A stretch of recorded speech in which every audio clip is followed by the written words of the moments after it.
Welcome to నవలా హృదయం. ఈరోజు వీడియోలో వసంత శిశిరం నావెల్ నెక్స్ట్ పార్ట్ చూసేద్దాం. కథలోకి వెళ్ళిపోదాం రండి. విషయం పూర్తిగా వినకుండా ఏడ్చుకుంటూ వెళ్లిన శిశిరతో మాట్లాడటానికి ఫామ్ హౌస్ కి వెళతాడు వసంత్. ఆమె మాట్లాడటానికి అవకాశం ఇవ్వకపోవడంతో బంధించి మరీ విషయం చెప్పి వారి మధ్య ఉన్న అపార్థాలను తొలగిస్తాడు. అతడు తనను అనుమానించడం లేదని తెలిసి శాంతించి సంతోషించింది శిశిర. సౌమ్య ఇంటికి వెళుతుండగా ఎదురుపడిన కిషోర్ శిశిర వసంతుల మధ్య దూరం పెంచడానికి ఎవరో కావాలనే ఇలా శిశిరను ఇబ్బంది పెడుతున్నారని చెబుతాడు. అదేంటి, అలా ఎందుకు చేస్తారు? ఆ అవసరం ఎవరికుంది? అమాయకంగా ఏమీ తెలియనట్లే అడిగింది సౌమ్య. లోపల మాత్రం నా ప్లాన్ను కిషోర్ పసిగట్టేశాడా? నేనే ఇదంతా చేస్తున్నానని తెలిసే నా దగ్గర ఇలా మాట్లాడుతున్నాడా అని అనుమానపడింది. ఆమె ప్రశ్నకు స్పందిస్తూ, ఏమో, ఆ విషయం నాకు ఇంకా తెలియలేదు. కానీ జరుగుతున్న సంఘటనలు చూస్తే నాకు అలా అనిపించింది. కానీ ఇలా చేస్తోంది ఎవరైనా సరే దొరకాలి, వాళ్ళ అంతు చూడకుండా వదిలిపెట్టను. అది ఎవ్వరైనా సరే, పళ్ళు కొరుకుతూ కోపంగా చెప్పాడు కిషోర్. అతని కోపానికి చూపుకు క్షణం పాటు సౌమ్యకు భయం కలిగినప్పటికీ నీకు నేను భయపడాలా అన్న ఆమెలోని అహం దాన్ని అధిగమించేసింది. దాంతో మంచి నిర్ణయం, ఏదైనా సాయం కావాలంటే చెప్పండి, చేస్తాను నవ్వుతూ నమ్మకంగా చెప్పింది సౌమ్య. ఓ తప్పకుండా, ఈ సమస్య తొలగాలంటే ఖచ్చితంగా మీ వల్లే సాధ్యమవుతుంది సూటిగా చూస్తూ చెప్పిన కిషోర్ మాటలకు వాట్, నా వల్ల? అనుమానంగా ప్రశ్నించింది Soumya. Yes miss Soumya, sister మీ స్నేహితురాలు కాబట్టి ఆమెతో ఒకసారి మాట్లాడండి. అలా తనను ఇబ్బంది పెట్టేది ఎవరో తెలుసుకోవచ్చు కదా. తెలివిగా మాట మార్చాడు కిషోర్. ఓ యా, నిజమే, నేను కూడా ప్రయత్నిస్తాను కిషోర్. అరే, నా కారు వచ్చింది, ఇక నేను వెళ్తాను. నాకు కొన్ని ముఖ్యమైన పనులున్నాయి చెప్పి బయటకు నడిచింది సౌమ్య. ఆమె వంక తీక్షణంగా చూస్తూ ఏదో ఉంది. సిస్టర్ చెప్పినట్లు ఖచ్చితంగా సౌమ్య ఏదో చేసింది, కనిపెట్టాలి మనసులో అనుకున్నాడు కిషోర్. ఛ, ముందు ఈ కిషోర్ అడ్డు తొలగించుకోవాలి.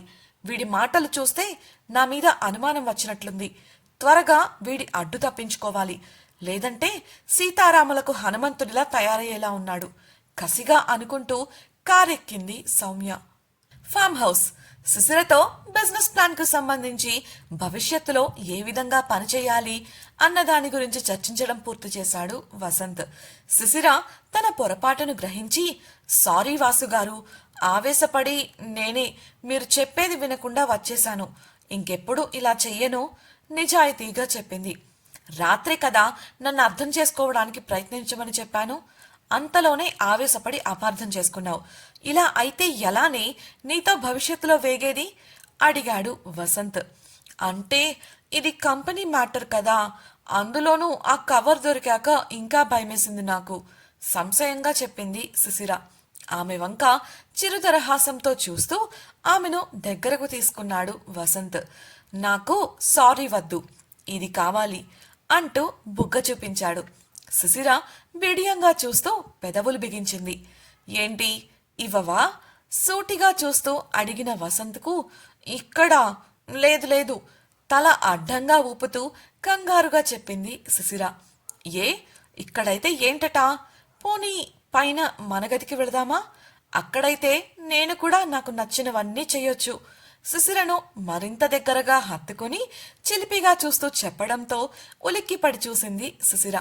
వసంత్ తన ఊపిరితో ఆమెను తాకుతుంటే పరవశం మరియు బిడియంతో అతని కోటును గట్టిగా పట్టుకుంది. ఆమె అనుకూల స్పందనను చూసిన వసంత్ ఆమెను మరింత దగ్గరగా తాకబోయినంతలో గది తలుపు కొట్టింది ఉమా. శిశిర గబుక్కున వసంత్కు దూరంగా జరిగి ఆ వస్తున్నా ఉమా అనడంతో సరే అంటూ వెళ్లిపోయింది ఉమా. వసంత్ నీరసంగా శిశిరను తలుపును చూసి విసుగ్గా తలుపు వైపు అడుగు వేయగా అతని బుగ్గపై చటుక్కున ముద్దు పెట్టి అతన్ని వేగంగా దాటుకొని బయటకు వెళ్లిపోయింది శిశిర. వసంత్ అడుగుకు క్షణం పాటు విరామం దొరకగా ఆమె చేసిన పనికి మనసులోనే మురిసిపోయాడు. అతడు హాల్లోకి వచ్చేసరికి ఉమతో కలిసి కాఫీతో పాటు స్నాక్స్ అరేంజ్ చేస్తూ కనిపించింది సుశీర. అతడు తననే చూస్తున్నట్లు గమనించినప్పటికీ పట్టనట్టే వసంత్ కోసం కుర్చీ జరిపి స్నాక్స్ అందించింది. మీరు కూడా కూర్చోండి. ఇద్దరికీ చెబుతూనే సుశీరకు కళ్లతోనే తన పక్కనే ఉన్న కుర్చీ చూపించాడు వసంత్. ఉమ మొహమాట పడుతుంటే ఆమెను మరోపక్క ఉన్న కుర్చీలోకి తోసి వసంత్ పక్కనున్న కుర్చీలో సెటిల్ అయింది సుశీర. వారి సైగలను, సుశీర మోములో ఉన్న నవ్వును గమనించిన ఉమకు వారి మధ్య ఉన్న గొడవ సెటిల్ అయిపోయిందని అర్థమైంది. వసంత్ బల్ల కిందగా సుశీర చెయ్యి పట్టుకోవడం గమనించి తలదించుకొని కాఫీ తాగడం మొదలుపెట్టింది ఉమ. సుశీర చేతిని ప్రేమగా అందుకొని ఆమెను చూస్తూ కాఫీ తాగిన వసంత్ కాల్ రావడంతో మాట్లాడేసి, ఇక నేను బయలుదేరుతాను, నాకు ఆఫీస్లో కాస్త పనుంది చెప్పగా లేచి నిలబడ్డారు సుశీర, ఉమలు. బయటకు వెళ్లబోతున్న వారితో ధైర్యం చేసి, వసంత్ గారు, నాదొక చిన్న రిక్వెస్ట్ అని అడిగింది ఉమ. వసంత్ ఏంటన్నట్లు చూడగా, మీకు కష్టమని నాకు తెలుసు, కానీ ఎలాగో తను రేపటి నుంచి ఆఫీస్కి రాదు కదా, 2 రోజులు తనను ఇక్కడే ఉండనివ్వండి ప్లీజ్ బ్రతిమిలాడుతున్నట్లుగా అడిగింది. సుశీరకు ఉమ ఎందుకలా అడిగిందో అర్థం కాలేదు. ఎలాగో వసంత్ ఒప్పుకోడులే అని ధైర్యంగా ఉండగా, సరే తనకు నచ్చినన్ని రోజులు ఉంచుకొని పంపించండి సాధారణంగా చెప్పేశాడు వసంత్. సుశీర స్టన్ అవ్వగా ఉమ సంతోషించింది. వసంత్ బయటకు వెళుతుంటే అతన్ని సాగనంపడానికి వెనుకే వెళ్ళింది సుశీర. అతడు కార్లో కూర్చోగా దిగాలుగా చూసింది ఆమె. కిటికీ దగ్గరకు పిలిచి వసంత్ ఏమైందని అడగగా వంగి కార్ కిటికీపై చేతులు పెట్టి, మీరు ఉమ అడగగానే ఎందుకు ఒప్పుకున్నారు అని అడిగింది సుశీర. నీ స్నేహితురాలితో ఉండటం నీకిష్టం లేదా అని వసంత్ ప్రశ్నించగా, అలా అని కాదు, మీరు ఇందాకొకటి అడిగారు కదా, అందుకోసం ఒప్పుకోరు అనుకున్నాను చెప్పింది సుశీర.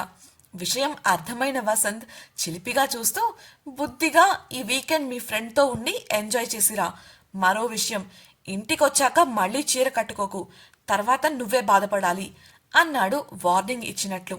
సుశీర అర్థం కాక చూస్తుంటే ముద్దుగా ఉన్న ఆమెను చూస్తూ మాస్క్ తీసి ఆమె మెడ పట్టుకుని లోపలికి లాక్కొని పెదవులు అందుకున్నాడు.